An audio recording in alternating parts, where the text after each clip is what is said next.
أبقى كما عدين كرو إرقنا وما ديران كره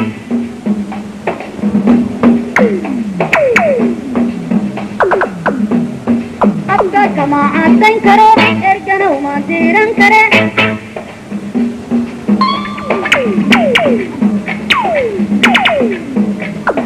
أبقى كما عدين كرو إرقنا وما ديران كره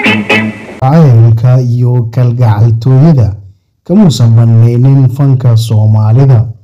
Fanaaniinta qaybahooda kala duwan ayaa ahaa iyaga kuwa isjeclaada, isguursada, walibana awlaad Ilaah uu kala siiyo.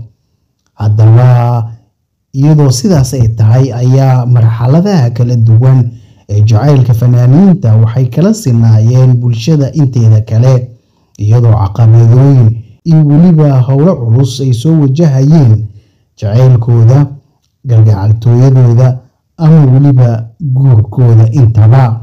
Haddaba maanta waxaynu soo qaadanaynaa fanaanada weyn allaha u naxariistay Qadra Daahir Cige, Qadra Dhool iyo weliba fanaaniin kale oo iyagu sheeko jacayl ay dhaxmartay.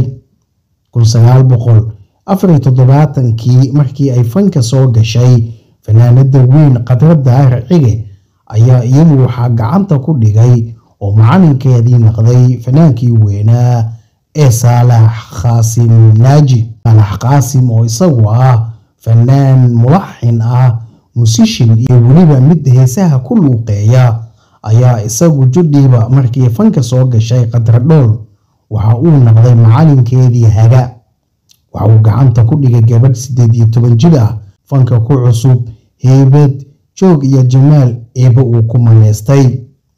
Dadka fanka Soomaalida ka faalooda ama ka sheekeeya waxa ay ku tilmaameen Saalax Qaasim inuu ahaa macalinkii guusha iyo horumarka ay fanka ka gaadhay. Qadra Daahir u ahaa hormuudka ama aasaaska dhabta ah. Si kastoo ay ahaataba waxa ay leeyihiin dadka fanka Soomaalida ka faalooda ama fanaaniinta xilligaasi joogtayba, Saalax Qaasim jacayl ayuu u qaaday dhab ah oo weliba qalbigiisa taabanaya fanaanada Qadra Dhool. waxaa la leeyahay jacaylka lamaysan qabanin, welibana kama aysan hoos qaadin intaba. sabab kala duwan ayaa lagu sheegaa inay taasi ku dhacday, laakiin sababta ugu muhiimsan weeye fanaanada Qadra Daahir Cige waxay aad u jecleed fanaanka weyn ee Axmed Cali Cigaal. dad badan ayaa iyagu leh fanka aawadii ayay u soo gashay jacayl ay isaga u qabtay awgiis. waraysi ee bixisana waxay ku sheegtay inay heesihiisa ay aad u jecleed xilligii ay ahayd ardayad iskuul. Qadra Daahir Cige waxaa la leeyahay waxay la qabsatay Axmed Cali Cigaal iyadoo jacaylkeeda welibana aadka ugu laxaadsaday, qalbigeeda fadhiistay, welibana indhaheeda qof walba uu ka dareemayay jacaylka ay u qabto Axmed Cali Cigaal. Saalax Qaasim ayaa waxaa la leeyahay wuxuu dareemay ama uu baxan ku maqlay in fanaanadu ay jeceshahay Axmed Cali Cigaal. si kastoo jacayl dhaba ugu qabay, dadka fanka ka faalooda waxay leeyihiin Saalax Qaasim waa uu ka gaabsaday jacaylkeedii, welibana xumaan umuusan qaadin fanaanada oo iyada jacaylka la wadi weysay jecleedna fanaan kale.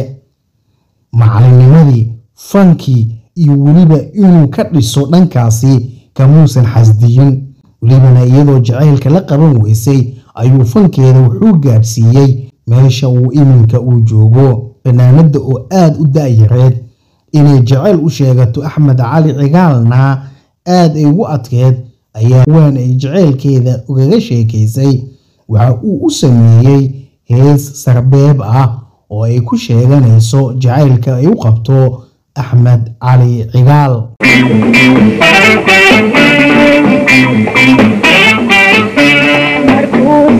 يا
أحمد علي عقال markii uu ogaaday jacaylka ay u qabtay Qadar Dhool waa uu la qabtay